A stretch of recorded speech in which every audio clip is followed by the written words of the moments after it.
Hello दोस्तों, नमस्कार। SM किसी चैनल में मैं आप सब लोगों का दिल से बहुत बहुत स्वागत करता हूं। अगर आपने पहली बार विजिट किया ज़रूर चैनल को सब्सक्राइब कर लेना, साथ में बेल आइकन को हिट करके ऑल ज़रूर सेलेक्ट कर लेना। उसी के साथ साथ फ्री स्टॉक मार्केट क्लासेस इस चैनल को भी चाहो तो फॉलो कर सकते हो, सब्सक्राइब कर सकते हो। यहाँ पे भी बेल आइकन को हिट करके ऑल ज़रूर सेलेक्ट करके यहाँ पे रख लेना। इस चैनल का लिंक ऊपर आई बटन पे या फिर नीचे डिस्क्रिप्शन बॉक्स में मिल जाएगा। उसी के साथ साथ आज के दिन का पहला वीडियो, यस, आने वाले 5 दिन में बाजार कैसे रहेगा, जरूर इस वीडियो को देख लेना। इस वीडियो का लिंक भी नीचे डिस्क्रिप्शन बॉक्स में दे दिया है। तो चलिए दोस्तों, फिलहाल इस वीडियो को स्टार्ट कर लेते हैं। सो दोस्तों, अभी हम लोग आ चुके हैं बिल्कुल हमारे नॉर्मल स्क्रीन के ऊपर। एंड दोस्तों, यहाँ पे अगर हम लोग बात करें, फिलहाल आप लोगों को पता है कि बाजार में हम लोग को अच्छा खासा प्रेशर देखने को मिल रहा है। 10 11 12 15% के आसपास की गिरावट देखने को यहाँ पे मिली है। बट जैसे कि आप लोगों को पता है कि जब भी बाजार नीचे आता है, कुछ इंपॉर्टेंट पॉइंट्स, कुछ इंपॉर्टेंट अनाउंसमेंट जो कि ऑलरेडी हम लोग को कुछ ही महीनों पहले देखने को मिली थी, हम लोग सडनली उसको भूल जाते हैं। सो डेफिनेटली दोस्तों, बाजार में है तो प्लस माइनस तो चलेगा, बट जो बड़ी चीज़ें होने वाली है भविष्य में, उसको भूलकर बिल्कुल भी नहीं चलेगा। एंड अगर हम लोग वो भूल गए तो आने वाली जो गलती रहेगी उसके लिए भी हम भी लोग यहाँ पे रिस्पॉन्सिबल रहने वाले हैं। सो यहाँ पे अगर हम लोग बात करें, देखिए दोस्तों, अभी तो चल रहा है मतलब जून मंथ, राइट। इसके पहले ही अगर हम लोग यहाँ पे थोड़ा सा आगे चले, मतलब कुछ 3-4 महीने ही पहले अगर चले जाए, तो फेब मंथ हम लोगों ने यहाँ पे देखा था। एंड फेब मंथ में अगर बाजार के हिसाब से अगर बात करूँ तो एक बहुत बड़ा इवेंट हम लोग को देखने को मिल जाता है। एंड वो कौन सा रहता है? यस, बजट हम लोग को देखने को यहाँ पे मिला था। एंड दोस्तों, यहाँ पे अगर हम लोग बात करें बजट में, यहाँ पे सरकार ने बहुत सारी बड़े अनाउंसमेंट यहाँ पे किए थे। एंड उसके चलते कुछ पर्टिकुलर सेक्टर्स को आने वाले समय में बहुत अच्छा खासा प्रॉफिट होने वाला है, राइट। तो फिलहाल तो बाजार में वो प्रेशर तो चलने ही वाला है, प्लस माइनस रहेगा। सो इन चीज़ों के चलते जो अच्छी बातें हैं वो हम लोगों ने भूलनी नहीं चाहिए। एंड इसके चलते अगर अच्छे स्टॉक अगर आपने अपने पोर्टफोलियो में ऐड करके रखे हुए हैं, सो उनको बिल्कुल भी प्रेशर के कारण निकालना नहीं होता है। सो ऐसे कुछ मैं स्टॉक्स एंड सेक्टर आप लोगों को बताने वाला हूँ, वापस रिफ्रेश याद करके देने वाला हूँ, जो कि बजट में सरकार ने कहा था कि इन्हीं सेक्टर को हम लोग बहुत आगे लेके जाएंगे। सो डेफिनेटली इन सेक्टर्स में हम लोग को अच्छा खासा मुनाफा आने वाले समय में यहाँ पे देखने को मिलने वाला है। सो बजट में तो बहुत सारी चीज़ें देखने को मिली थी, उसमें सबसे बड़ा अनाउंसमेंट कोई था तो वो था कैपिटल एक्सपेंडिचर से रिलेटेड। आप सभी लोगों को पता है कैपिटल एक्सपेंडिचर, इससे रिलेटेड अगर हम लोग यहाँ पे बात करें तो जो जंप हम लोग को देखने को मिली थी वो बहुत ही ज़्यादा 35-36% से ज़्यादा हम लोग को प्रीवियस ईयर से ज़्यादा देखने को यहाँ पे मिली थी। मतलब कैपिटल एक्सपेंडिचर मतलब हम लोग कह सकते हैं इंफ्रास्ट्रक्चर, कंस्ट्रक्शन टाइप जो भी चीज़ें रहती है उसमें सरकार ज़्यादा से ज़्यादा योगदान देगी, राइट। सो डेफिनेटली ऐसे सेक्टर्स में जो कंपनियां काम करती है उनके लिए बहुत बड़ी बिजनेस अपॉर्चुनिटी हम लोग को देखने को मिलती है। सो ऐसे स्टॉक्स को हम लोगों ने बिल्कुल भी भूलना नहीं चाहिए। ये था बजट का एक सबसे मेन पॉइंट। एंड उसी के साथ साथ एक और कौन सा पॉइंट था? यस, 48,000 करोड़ यहाँ पे सरकार ने अलोकेट किए थे। किसके लिए?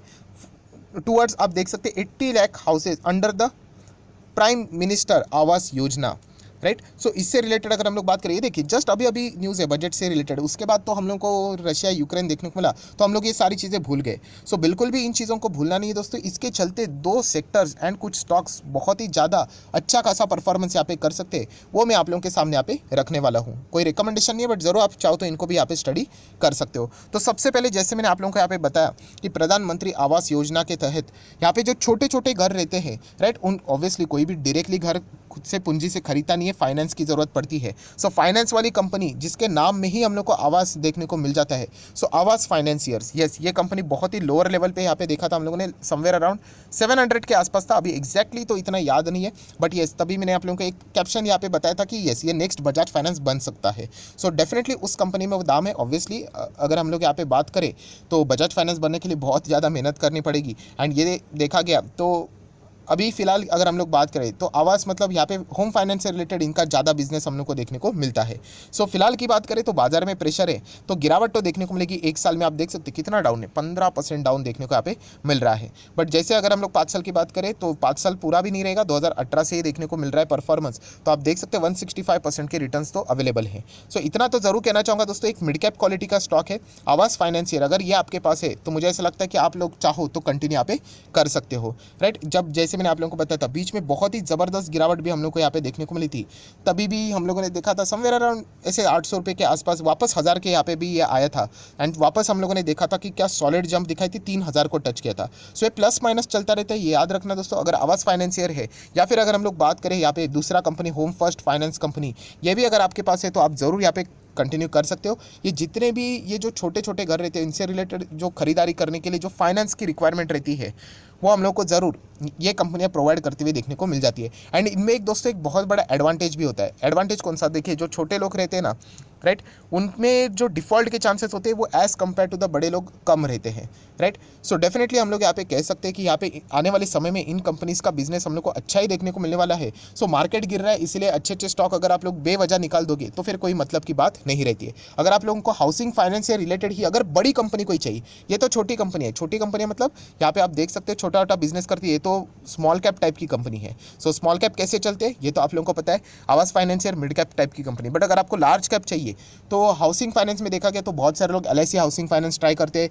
या फिर बर्बाद हुई company India bulls housing finance company, मतलब वहाँ पे जाने की कोशिश करते हैं। इससे अच्छा है आप चाहो तो यहाँ पे HDFC housing development finance corporation, इसको आप लोग जरूर यहाँ पे चाहो तो यहाँ पे स्टडी कर सकते हो। डेफिनेटली ये बहुत ही बड़ी कंपनी है दोस्तों। मार्केट गिर रहा है इसलिए ये भी गिरते हुए देखने को मिल रहा है। अगर आप इसका 1 साल का चार्ट पैटर्न देखोगे, देख सकते 12% डाउन है। हर कोई स्टॉक डाउन है तो हर कोई स्टॉक खराब नहीं है। 5% साल का परफॉर्मेंस देखोगे सिर्फ 40% के रिटर्न है। मैक्सिमम रिटर्न्स की बात करें तो आप देख सकते हैं कि ये एक ब्लू चिप कंपनी है। डोंट एक्सपेक्ट 400-500% के रिटर्न्स। उतना अगर रिटर्न चाहिए तो फिर आप लोग होम फर्स्ट फाइनेंस जैसी कंपनीज में रिस्क लेने की विचार कर सकते हो। बट अगर आपको बड़े घर से रिलेटेड भी चाहिए तो HDFC को भी आप लोग क्या कर सकते हो, अपने रडार के ऊपर सेट करके रख सकते हो।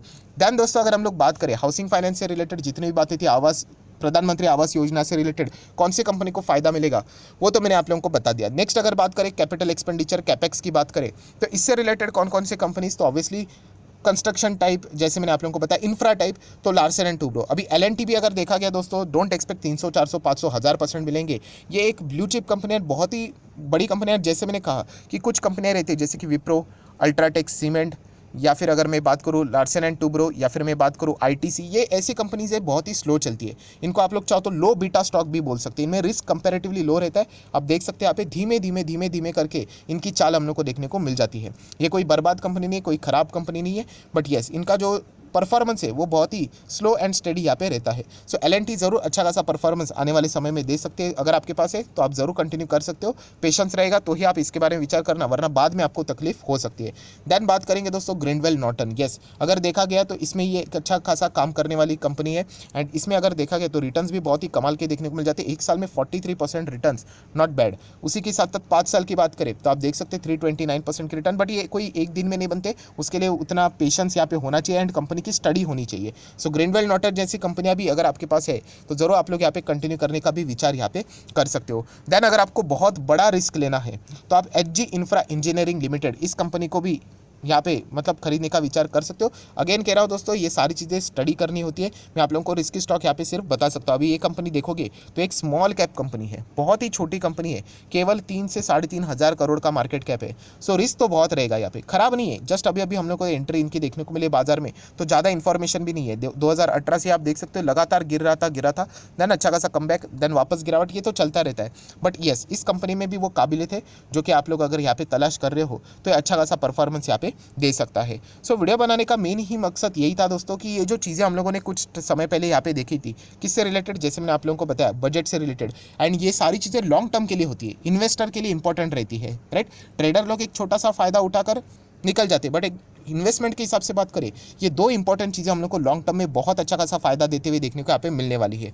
एंड डेफिनेटली यहाँ पे आने वाले समय में इन सेक्टर्स में भी हम लोग को ये जो स्टॉक्स है वो अच्छा परफॉर्मेंस देते हुए देखने को यहाँ पे मिलने वाले हैं। सो अगर आपके पास है तो बस इतना ही बताना चाहूँगा कि लॉस में जल्दबाजी में निकलने की जरूरत यहाँ पे नहीं है। भविष्य में आप लोगों को बहुत ही अच्छा खासा धमाका इन स्टॉक्स में भी हम लोग को देखने को यहाँ पे मिल सकता है। जैसे मैंने कहा कि पेशेंस होना चाहिए, वरना कोई भी स्टॉक अच्छा खासा सिलेक्ट कर लो, अल्टीमेटली अगर आप उसको होल्ड नहीं कर पाओगे तो रिजल्ट तो जीरो आने ही वाला है। सो आशा करता हूँ आप लोगों को वीडियो पसंद आएगा तो जरूर लाइक एंड शेयर कर देना। So that's it, thank you very much दोस्तों, we will be meeting our next video. तब तक के लिए बाय बाय।